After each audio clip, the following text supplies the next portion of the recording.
최근에 사실은 블랙홀이 발견되면서 블랙홀이 뭐 있을 거라는 얘기는 많이 있었지만 그게 사진으로 찍히면서 세상을 굉장히 놀라게 한 일들이 있죠.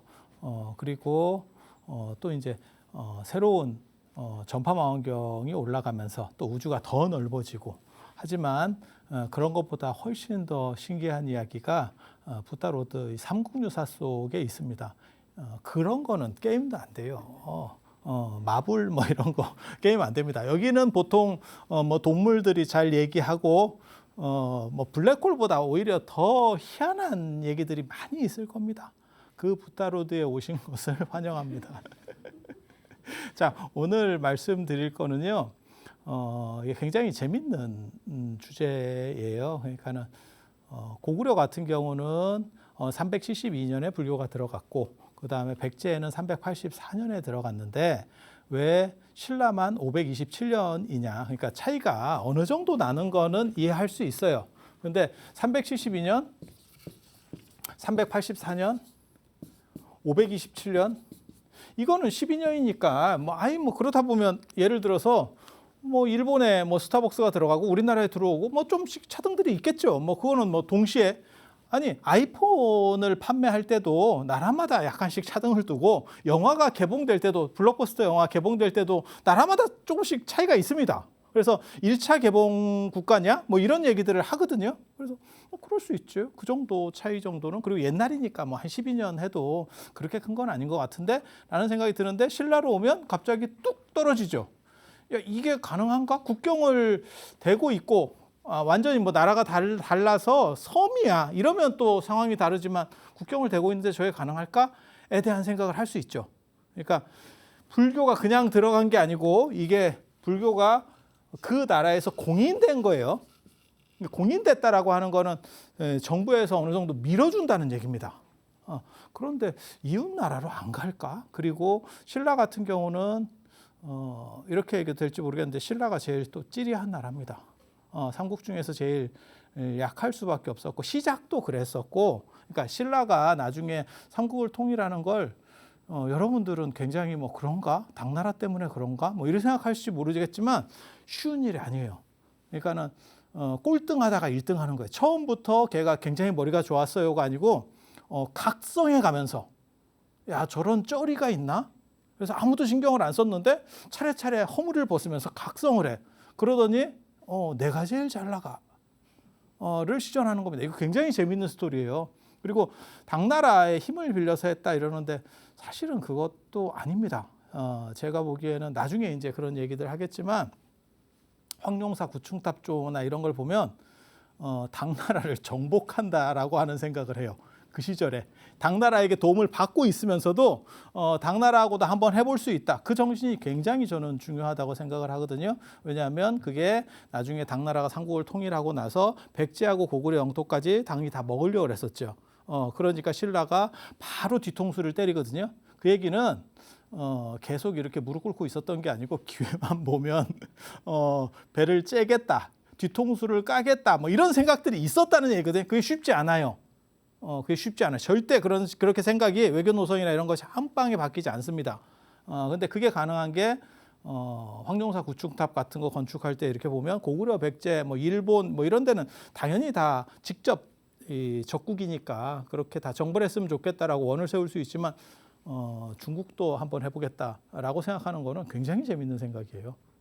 그래서 그런 정신 자세들이 있었기 때문에 이게 가능했었다. 라는 생각을 하는 거고 그래서 신라가 가장 떨어져요. 떨어지는 나라로는 문화가 들어가게 돼 있습니다. 그러니까 고등한 나라면 문화가 넘쳐서 주변으로 이렇게 전파가 되는 거고 그 다음에 떨어지는 나라로는 문화들이 다 들어가게 돼 있어요. 근데 들어간다는 얘기는 고구려 것도 들어갈 수 있고 백제 것도 들어갈 수 있다는 얘기거든요. 그런데 왜 불교는 차단됐을까? 사실 그 얘기를 하려고 하는 거예요. 그래서 뭔가 그 안에 2차돈이 등장하기 전에 뭔가 사연이 있었고 그때 불교가 존재했었다. 그리고 그 기록이 지금 삼국유사에 나오는 소지왕 기록이에요. 서출지라고 굉장히 유명한 이야기입니다. 이게 지금 언제 일어나는 사건이냐면 488년입니다. 그러니까 527년보다 더 빠른 거죠. 그러니까 신라에는 불교가 없어야 돼. 527년에 공인이 됐으면 제대로 된 불교는 없어야 돼. 그런데 실제로는 나중에 왕궁까지 들어가요. 왕궁 안에 분수승이 뭐냐면 왕궁 안에서 기도하는 스님이에요. 그러니까는 왕실 사찰. 왕실 사찰에 기도하는 스님하고 저 궁주 누군지는 잘 모르겠는데 눈이 맞았다. 지금 이 사건이거든. 눈이 맞았다. 지금 많이 바뀌었다는 생각 안 하세요? 예전에 저희 어렸을 때만 하더라도 사실은 뭐 손만 잡아도 결혼하는 분도 있었고 뭐 진짜 별것도 아닌데도 결혼하는 분이 있었고 지금은 같이 살다가도 결혼할 때쯤 돼가지고 갑자기 깨졌어요. 저는 그런 경우도 봤는데 결혼식 당일날 깨지는 경우도 봤어요. 야, 이거 영화에나 나오는 건 줄 알았더니 근데 한 번 더 생각해 보면 얼마나 많이 생각했겠어요. 그 당일까지. 그리고 요걸 내가 바가지로 먹더라도 이건 아닌 것 같아라는 판단을 했겠지. 근데 그 용기에 박수를 치기는 하지만 그 부모 입장에서는 생각하기도 싫은. 아예 안 가거나. 야, 그거보다는 동거하는 게 낫겠다. 그래서 그렇게 많이 바뀐 거죠, 지금. 바뀐 거죠. 아니, 저도 얼마 전에 제가 제사를 좀 줄이고 싶으면 합사를 할 때 아버님 중심으로 이렇게 합사를 남자 중심으로 할 수밖에 없을 것 같다 이런 얘기를 했더니 누가 댓글에 그렇게 달았더라고요. 왜 제가 그렇게 얘기한 거냐면 물론 좀 연세 드신 분들은 제사 대상이 되시는 분들은 다 남성주의 사회를 사시기도 했고 그때만 하더라도 어머니가 둘인 경우가 별로 없어요. 아니 어머니가 여럿인 경우는 있는데 아버지가 둘인 경우가 거의 존재하지 않습니다. 좀 위로 올라가면. 근데 누가 댓글에 그렇게 달아놨더라고요.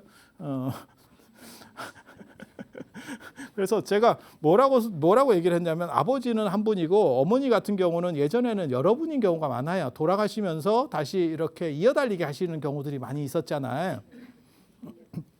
천 말고 이제 돌아가시고 다시 이렇게 연속해서 여성분들이 제가 보기에는 노동량도 많고 산후조리도 잘 안 되고 이런 것 때문에 더 많이 돌아가셨던 것 같아요. 지금 생각해 보면 평균적으로 봤을 때 사실 여성이 남성보다 오래 살거든요. 평균 수명으로 봤을 때는.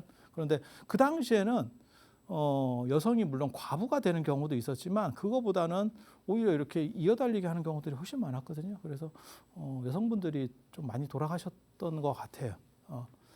그래서 남성은 한 분이고, 그러니까 할아버지든지 뭐 증조 할아버지든지 이분은 한 분이고, 그다음에 두세 분이 있을 수도 있기 때문에 어차피 합칠 거면 이 남자 쪽으로 합쳐야 되는 거다라고 얘기했더니 댓글에 요즘은 엄마가 반대인 경우도 있어요. 이러면서 이런 경우는 어떻게 합치나요? 이렇게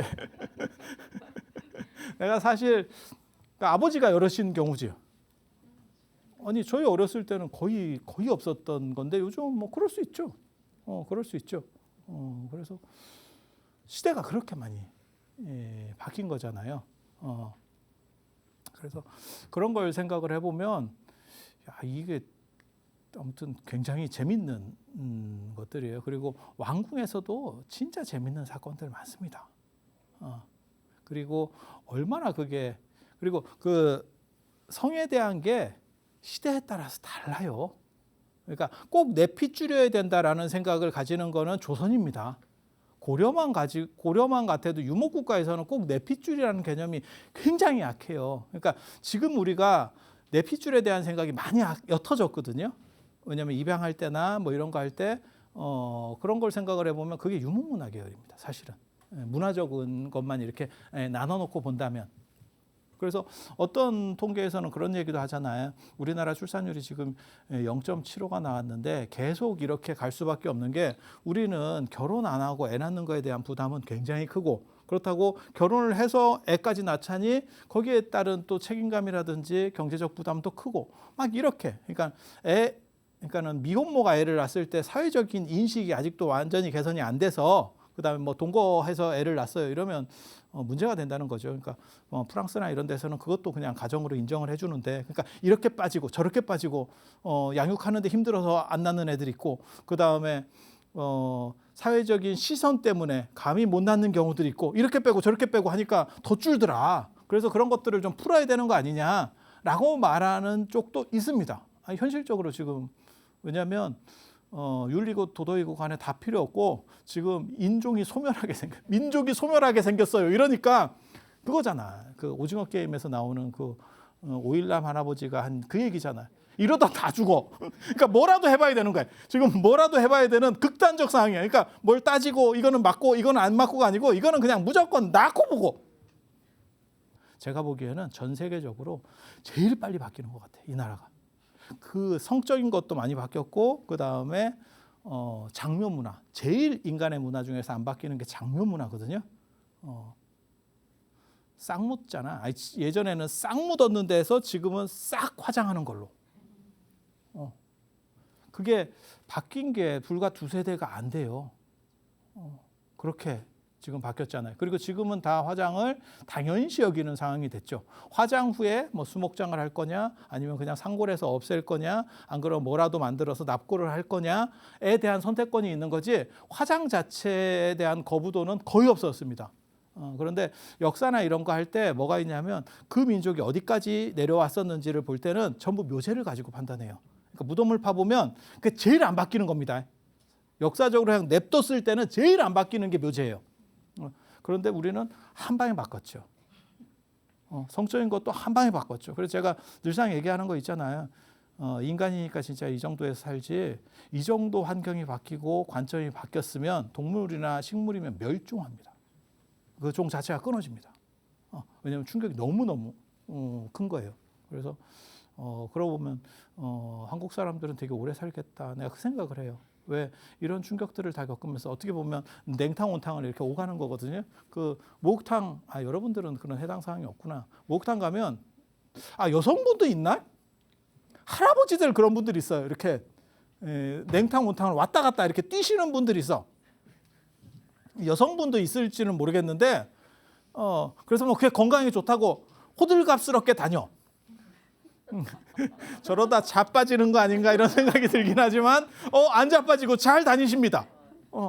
그래서 그런 식으로 했을 때 몸이 뭐 굉장히 건강해지고 뭐 피부가 탄력이 생기고 어쩌고저쩌고 뭐 하던데 물론 정신도 그렇게 되는지는 잘 모르겠지만 아무튼 뭐 육체는 그렇게 된대. 맞을 것 같아요. 이게 뭐 당겼다 이렇게 풀었다 하니까. 그래서 냉수마찰을 뭐 오래 하면 뭐 100몇십 세도 살 수 있고 누가 또 그런 얘기를 또 약을 팔더라고. 그래서 야, 그런 식으로 해서 살아서 뭐 하나. 우리는 또 그냥 그런 생각을 불현듯 해요. 그래서 진짜 그거 뭐 재밌지. 그래서 우리가 지금 겪는 것도 문화적인 거라든지 이런 인식 변화가 사실은 그렇게 냉탕온탕 정도까지라고 보시면 돼요. 저희 어렸을 때만 해도 성을 바꾼다는 건 불가능했는데 지금은 성도 바꿔버리죠. 어머니 성도 쓸 수도 있고 그 다음에 통일이 잘 안 됐을 때도 바꾸는 집도 있던데 냅두는 집도 있고 여러 성씨가 이렇게 가족에 붙어 있어요. 그냥 생각해. 너무 자세하게 얘기하기는 좀 그러니까. 그래서 여러 성씨가 있어. 같은 형제인데 성씨가 좀 달라. 그러니까 이거를 좀 창피하니까 통일하자는 집들도 있더라고요. 근데 그냥 냅둬도 되는 거예요. 저는 사실은 그냥 냅두는 게 더 안 낫나 싶기도 하고. 근데 예전에는 성씨를 바꿀 때는 한 가지밖에 없었어요. 성씨 바꾼다는 건 진짜 어떻게 보면 안 좋은 일이거든요. 사실은 우리가 일제강점기 때 제일 안 좋은 것 중에 하나가 창씨개명이었잖아요. 그래서 성씨를 바꾼다는 게 상당히 큰 건데 역사적으로는 언제 있냐면 왕이 성을 하사해 주는 경우가 있어요. 너무 마음에 들어가지고 내가 쉽게 말해서 고려의 왕족이야. 내가 왕이야. 얘 진짜 마음에 들어. 너 왕씨 해. 이런 걸 사성이라고 합니다. 사성. 성을 내려주는 거예요. 그럼 그 사람은 성을 바꿔버려요. 그걸 영광으로 여깁니다. 영광으로 여깁니다. 그래서 그렇게 그걸 국성 사성이라 그래요. 나라성을 쓴다. 라고 해서 그런 거 외에는 성 잘 안 바꿉니다.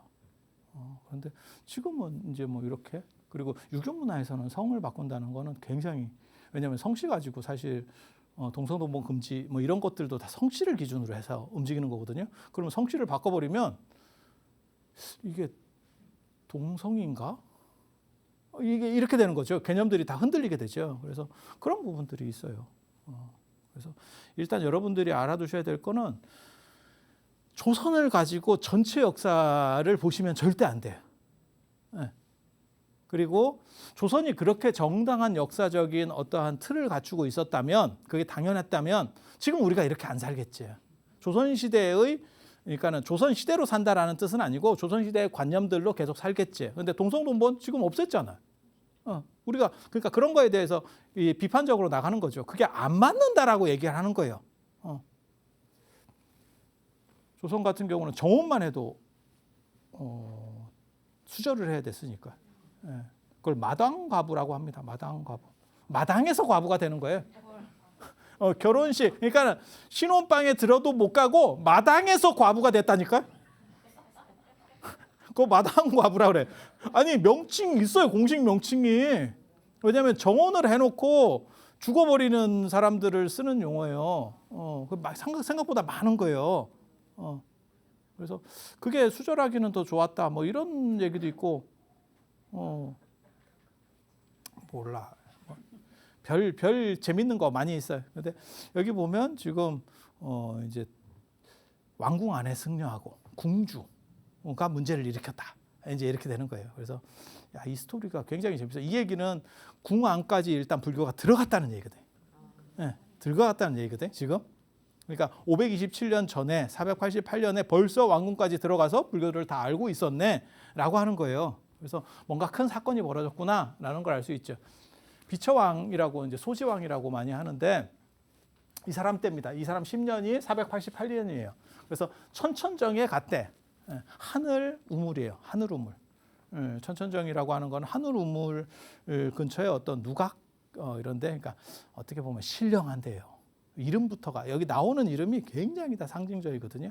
그러니까 전에 제가 경주 갔을 때 그런 얘기 해드렸었는데, 사천왕사가 신유림이고 신들이 논의는 데고, 그 다음에 흑륜사가 있는 데가 천경림이다.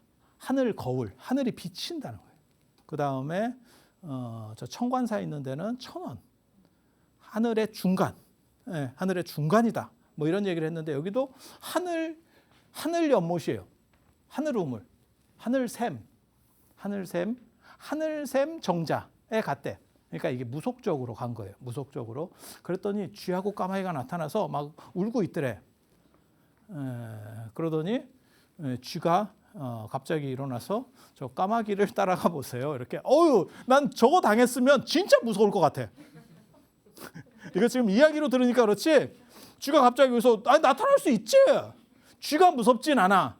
근데 쥐가 일어나가지고 저 톰과 제리처럼 제리해가지고 임금님 저 까마귀 따라가세요. 이렇게 하면 야 이거 미치지. 이거 맨정신으로. 이거 굉장히 재밌는 얘기예요. 그래서 쥐가 까마귀를 따라가라 그랬대. 쥐가 뭘 가리키는지 정확하게 모릅니다. 그런데 예전에는 쥐 하면 보통 밤과 낮 이렇게, 그러니까는 날짜, 날하고 관계가 돼요. 날, 하루. 그래서 그런 식으로 많이 해석을 하거든요. 뭐 안수점 등에서도, 불교에서도 그랬던 것 같아요. 그 쥐를 가지고, 그리고 낯마른 새가 듣고 뭐 밤마른 쥐가 듣고, 그래서 쥐는 우리하고 가까운 놈이고, 그 다음에 날짜랑 관련해서, 그러니까 낮밤, 낮에는 잘 안 보이고 뭐 밤에는 뭐 왔다 갔다 하고 이래서 그랬는지 어쩐지 모르겠는데, 아무튼 쥐하고 이 일하고 관계가 있어요. 날짜, 날하고 관계가 있어요. 그리고 까마귀는 이건 태양입니다. 이건 뭐 100%입니다. 까마귀는 100%.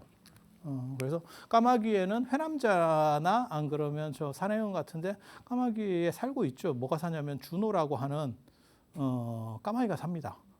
그게 태양의 정령이에요.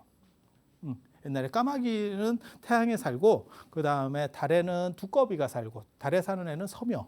두꺼비가 살고, 나중에 이제 그 두꺼비에서 불교적으로 바뀌면서 이제 옥토끼로 바뀌게 되는 거고, 그런 얘기도 사실은 제가 예전에 붓다로도 중국 얘기할 때 했었습니다. 근데 이게 굉장히 좋은 게 저는 행복해요. 왜냐면 이거 조금만 다른 때 얘기하잖아요. 또 새로 듣는다. 한 번만 얘기하면 다시 못 얘기해요. 이게 아니고 조금만 바꿔주면 이게 백종원표 맞는 간장이지. 여기다 넣으면 되고 여기다 넣으면 되고 그럼 새로운 음식인 줄 알아. 근데 아니에요. 저는 했었어요.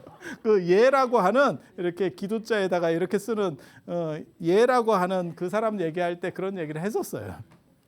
그래서 까마귀는 주노라고 하는 어떻게 보면 그게 태양의 정령, 그리고 그렇게 되는 이유는 해를 보면 거기에 중간에 뭐가 있냐면 이렇게 흑점 같은 게 있어서, 그러니까 두 가지로 저는 봤거든요. 제가 이런 거 논문도 다 썼어요.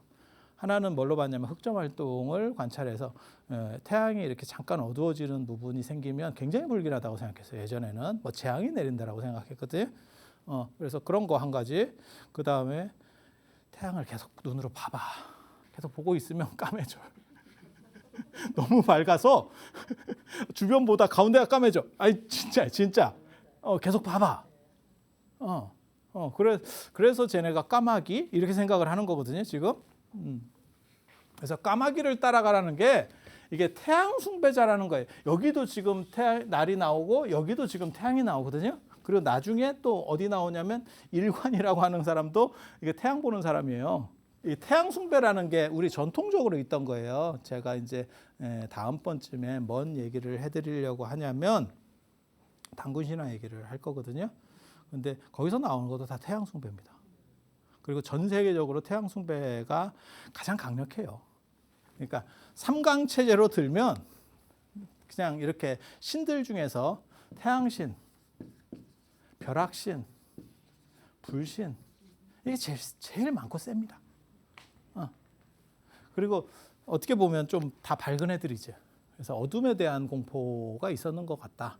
라는 정도를 이렇게 생각을 해볼 수 있고, 그리고 딱 봐도 세긴 세죠. 그리고 지금 생각해보면 사실은 태양이 저 벼락이나 불하고 비교도 안 되셔요. 근데 벼락이 약간 이벤트가 강하지. 그래서 화산이 있는 데는 화산신인 경우들도 있어요. 기독교 같은 경우가 그게 이 여호와 야훼가 시나이 산의 화산신이었을 거다, 이런 얘기들이 있거든요. 그래서 화산도 굉장히 후다닥 하면 뭔가 있어 보여. 그다음에 연기도 이렇게 해서 뭔가 뽀글뽀글 김도 올려주고 재밌습니다. 저도 화산에 저 일본 가니까 화산 터져가지고 이렇게 한번 봤었는데 그럴듯해. 뭔가 이렇게 굉장한 재앙 같아. 막 이게 하늘에서 이렇게 서걱서걱한 게 이렇게 좀씩 떨어지면서 뭔가 재앙 같아. 근데 일본 사람들은 아무 생각이 없더라고. 걔네는 그냥 일상이야. 마치 우리랑 똑같아. 북한에서 우리 동포가 동해로 미사일을 쏘면 전 세계가 막 난리가 납니다. 우리는 아무렇지도 않아. 우리는 그런 뉴스를 보면서도 그냥 컵라면 먹고 있다가 계속 먹지. 제가 또 발광을 하는갑다. 아예 신경도 안 쓰지. 마치 사춘기 소년을 보듯이. 원래 저런가? 익숙하지. 일본 사람들은 화산에 그렇게 익숙하대요. 그래서 막 속속한 게 하늘에서 막 떨어지고 있는데 아무도 미동을 하지 않아. 그래서 저도 있어 보이려고 이렇게 나는 약간 무서웠거든, 사실. 이거 처음 경험하는 건데. 그래서 무섭다는 게 죽을까 봐 무서운 게 아니고, 야, 이거 어떻게 처리하지? 뭐 이런 생각들을 많이 했어요. 호흡기나 이런 데로도 문제가 생길 것 같은데 막 이런 생각했는데 멀쩡하더라고. 그래서 이 태양이라는 게 태양 숭배랑 관련되는 거예요. 그래서 까마귀를 따라가라는 얘기가, 쥐가 까마귀 따라가라는 게 뭐냐면, 저는 그렇게 해석하거든요. 이 쥐가 까마귀 팀 사람이에요. 그래서 너 불교 믿지 말고 태양 숭배 쪽 해라고 얘기를 하는 거예요, 지금. 그래서 왕이 원래는 불교를 믿고 있었는데 불교 쪽으로 점점 가니까 이게 이제 전통 종교 쪽에서 지금 난리가 난 거예요. 그래서 천청전으로다가 데리고 온 거고, 그건 이미 무속 어떻게 보면 성지나 이런 쪽과 관련된 부분일 거예요. 그래서 하늘샘이라고 하는 얘기가 나오는 거거든요. 그래서 성지였을 거고, 거기에 이제 저 하급 사람들이 까마귀로 가시죠. 까마귀 팀이다. 우리는 까마귀입니다. 까마귀로 대동단결. 뭐 이렇게 한 거예요. 그래서 까마귀를 따라갔는데 피리촌에 가니까, 피리촌이 어디냐면 남산 저 칠부람 올라갈 때 저쪽으로 올라가는데, 거기 가면 국수를 하나 때리고 7불암으로 올라갑니다. 거기 뭐가 있냐면 양피사지하고 연불사지가 있어요. 그 굉장히 탑이 좋습니다. 기회가 되면 저기 이제 서출지부터 시작해서 이렇게 넘어가는 코스들이거든요. 기회가 되면 거기를 한번 가는 것도 굉장히 좋을 것 같아요. 그게 코스가 아주 잘 나옵니다. 통일점부터 시작해가지고 쭉 움직이는 코스들이 있거든요. 그렇다 치고 요 기억해 두세요. 이 연불사지, 이 연불사 좀 이따 얘기하려고 저희도 적어놓은 거예요. 그래서 여기가 이제 피리촌. 그래서 이 연불사가 원래 이름이 피리사라고 하는 것도 지금 여기 기록에 나와요. 이건 피음편에 다른 쪽에서 나와. 다른 쪽에서. 그렇게 해서 여기 가니까 돼지 2마리가 싸우고 있대. 이게 굉장히 다 상징적이라서 해석하기가 너무 어려운 거예요. 돼지 2마리가 싸우고 있대. 근데 그 돼지 싸우는 걸 구경하다가 까마귀를 놓쳤대. 그러니까 우리도 저런 거 비슷한 게 있죠. 차가 앞에 가면서 뒷차한테 야, 잘 따라와. 이랬더니 이 딴짓하다가 꼭 놓쳐가지고 어디 가고 있니? 이렇게 전화를 해요. 그러면 이쪽에서 뭐라고 그러냐면 그냥 내비 찍고 와. 이렇게 얘기하잖아요. 그런 상황이라고 보시면 돼. 돼지가 뭘 얘기하는지 잘 모르겠어요. 근데 돼지가 저게 예전에는 생각보다 귀하게 여겼었어요. 가축 중에서 괜찮았습니다. 그래서 그게 돼지가 지금도 있죠. 우리 전통과 관련해서 돼지 비중이 있죠. 그게 뭐가 있냐면 복돼지 이런 거 말고 그건 돈이라고 하는 진짜 돈과 관련돼서 발음이 똑같아서 나타나는 거고, 그거 말고 유판에 있죠. 독에 걸린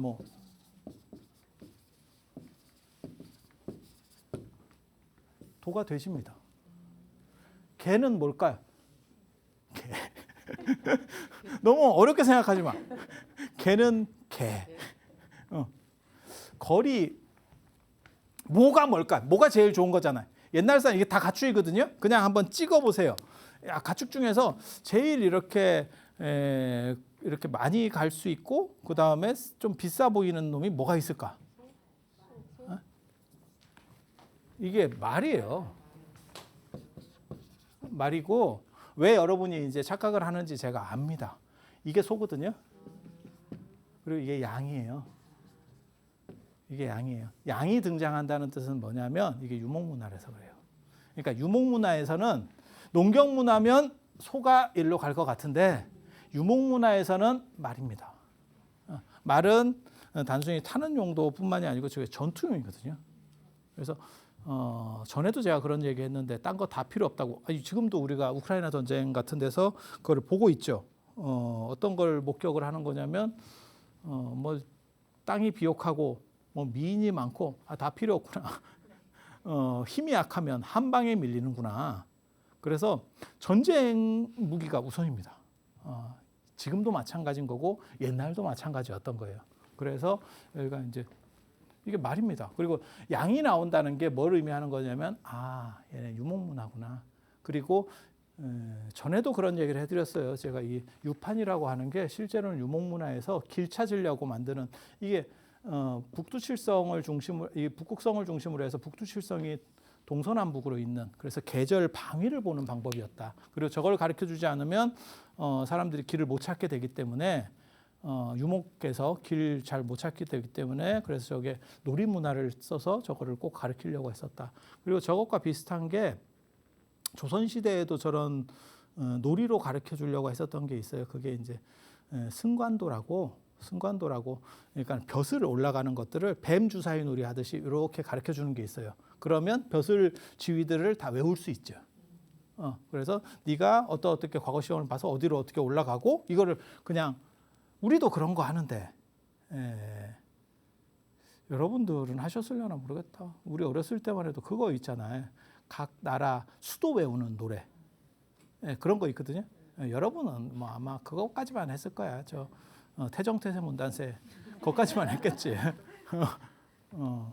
그래서 각 나라마다 이렇게 노래들을 가지고 뭔가를 만들어 주려고 하는 게 있어요. 꼭 필수적인 거는 노래나 놀이에 태워서 꼭 주입시키려고 하는 부분들이 있어요. 그래서 이게 유목문화입니다. 그리고 거기서 이 돼지가 나오죠. 그래서 이게 상당히 재산적인 것도 의미가 있고 그 다음에 고구려 부여나 이런 데서는 하나의 저게 부족 꽤 토템 비슷하게도 확인이 돼요. 그래서 생각보다는 괜찮았었어요, 돼지가. 그래서 그런 부분들도 있고, 그래서 돼지 싸우는 걸 보면서 뭔가 이렇게 까마귀를 놓쳤다? 이게 흔들린다는 얘기예요. 그리고 이거는 불교가 아니고 또 다른 무속 안에서의 뭔가 또 다른 어떤 다른 파벌이 있었는갑다. 그런 정도를 생각을 합니다. 그래서 까마귀를 놓쳤는데 하필 간대가 어떤 갔대. 연못 있는 데로 갔대. 이게 이제 서출지거든요. 지금 서출지. 그랬더니 한 노인이 나타나서, 여기서 이제 노인이라고 하는 거는 보통 선인이라고 보시면 됩니다. 신선선자. 신선이라는 뜻은 아니고 약간 무당오야분 같은 그런 쪽 생각하시면 돼요. 그래서 저 노인이 연못에서 나왔대. 해녀인가? 그러니까 제가 얘기했잖아. 저 뭐야 블랙홀 이런 거 발견하는 거하고는 비교도 안 된다고. 이게 쥐가 와서 얘기를 하고 노인이 갑자기 연못에서 이러고 있다가 이렇게 딱 나온 거예요. 그러면서 노인이 무슨 생각을 했겠어? 아유, 임금이 조금만 늦게 왔으면 내가 먼저 죽을 뻔했다. 이거 숨 참다 갈 뻔했다. 이러면서 나온 거예요. 그게 신령한 연못이에요. 보통 그런 연못은 뭐 하는 데냐면 인신공의 같은 거, 사람 이렇게 넣어서 죽이고 뭐 이렇게 저 심청전에 인당수 생각하시면 됩니다. 그런 데였을 거예요. 그래서 제물로 쓰고 뭐 제사 지내고 그런 제사장이었을 겁니다. 저 노인은. 그래서 아주 대표적인, 어떻게 보면 무속의 대표적인 리더였을 거예요. 그렇게 딱 나와가지고 갑자기 품에서 봉투를 하나 주더래. 청첩장인가? 뭐 이렇게 해서 되게 웃겨요. 왜냐하면 물에서 나오면 봉투를 줄 수가 없습니다. 이게 물에서 나오면 이거 주려고 그랬더니 다 젖었네요. 이러면서 다시 와야 되는데 방수팩을 썼을 수도 있어. 뭐 그런 생각을 하거든. 봉투를 줬대. 근데 봉투에 글이 써 있더래. 겉봉에 써 있는 말이 이 말이에요. 이게 도대체 뭔 얘긴지를 나 잘 모르겠어. 되게 재밌어. 이게 완전히 다 개그거든. 개그. 지금 생각해 보면 되게 재밌는 거예요. 왜냐하면 겉에는 지금 10글자를 썼잖아. 이렇게. 개견 2인사. 열어보면 2사람이 죽고 불개 열지 않으면 1사람이 죽는다. 이렇게 겉봉에 그렇게 써 있는 거예요. 10글자를 썼잖아. 그랬는데 안에는 막상 3글자가 있어. 사금갑이라고. 안에 쓴 건 야, 겉봉에 글이 더 많어. 이게 뭐예요 도대체? 이게 안쪽에 글이 많아야 되는 거 아니에요? 열어보니까 3글자, 밖에 10글자야. 그래서 열어보면 2사람이 죽고 안 열어보면 1사람이 죽는다고 하니까 무슨 생각을 했냐면 그러면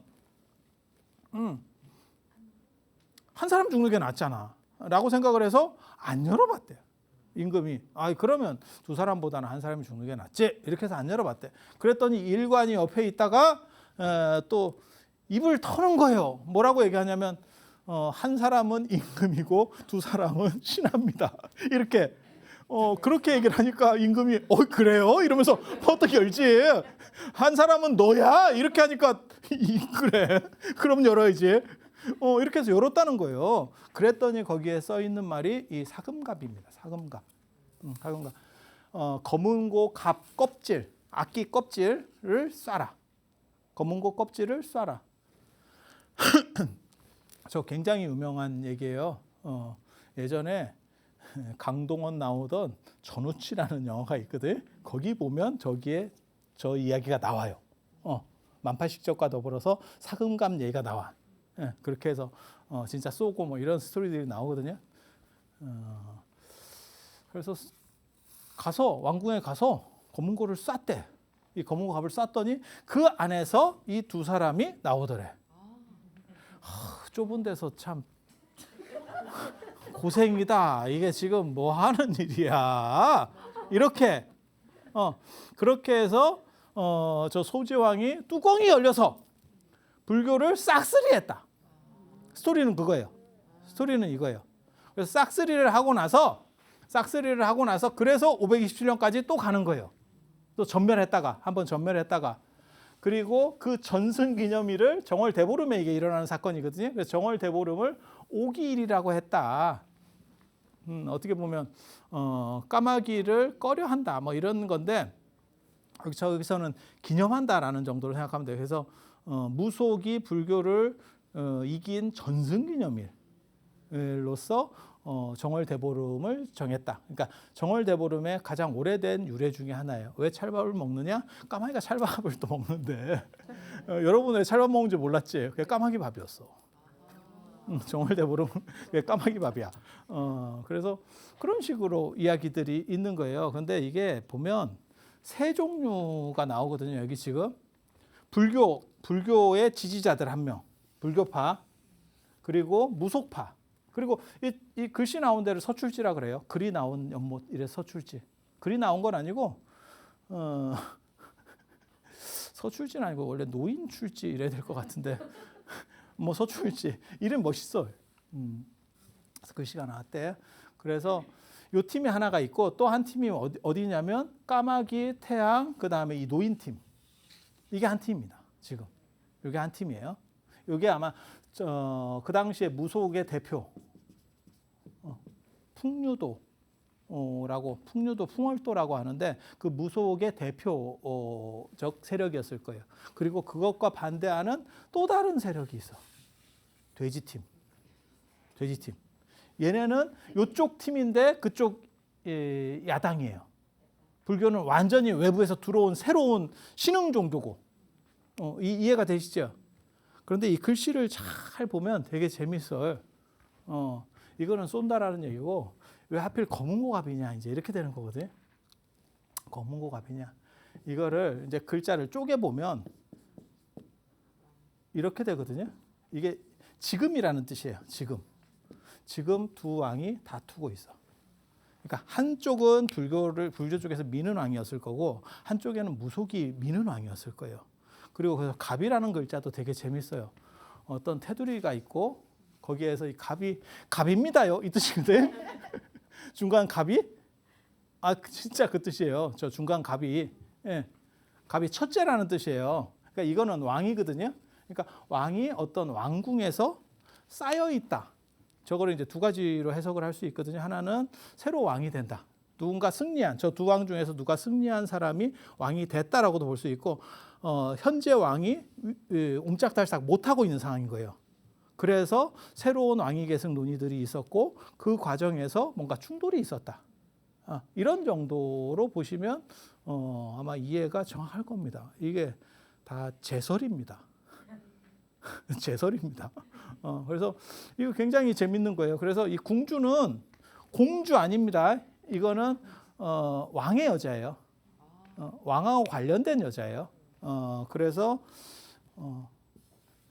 이쪽 팀과 불교가 붙어서 어떤 왕을 보호하려고 했던지 안 그러면 새로운 왕을 그 다음 왕을 옹립하려고 했던지 라는 방식을 썼었던 거고 그것에 극분노한 무속팀에서 저거를 이제 쓸고 들어오는 거죠. 힘으로 쓸고 들어오는 거죠. 그래서 그 사건이 저 사금갑 사건이에요. 그리고 저런 식의 충돌은 나중까지도 있었어. 그래서 자장 때도 보면 뭐라고 나오냐면 자장율사 관련해서 뭐라고 나오냐면 신라는 문수보살하고 그 태화지용 이런 불교 쪽 사람들이 그렇게 얘기합니다. 신라는 산천이 험해서 저런 무속적인 것들이 굉장히 강하다. 그래서 자꾸 재앙이 내린다. 그러니까 그런 재앙을 물리치려면 9층 목탑을 쌓아봐. 또 이렇게 얘기를 해요.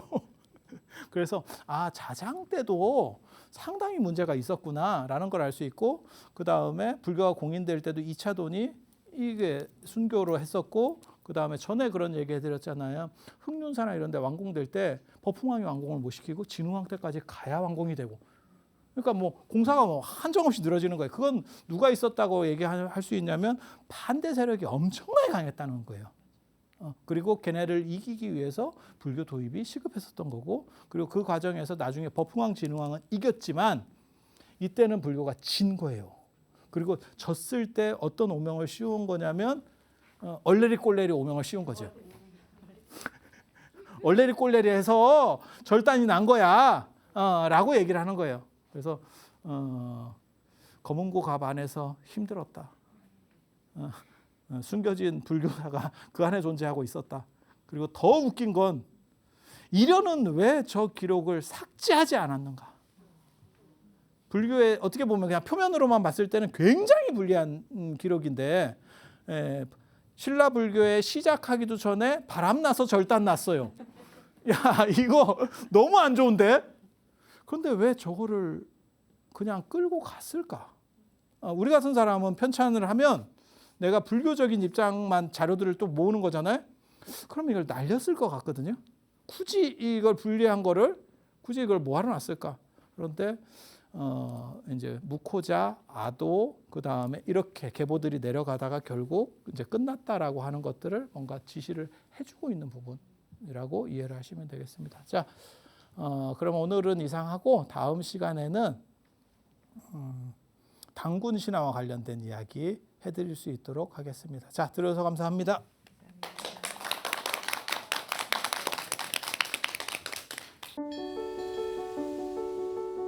사찰로 들어서면 마음이 포근해집니다. 힘들었던 기억은 내려놓고 나를 찾는 시간을 가져봅니다. 나를 위한 행복 여행 템플스테이로 당신을 초대합니다.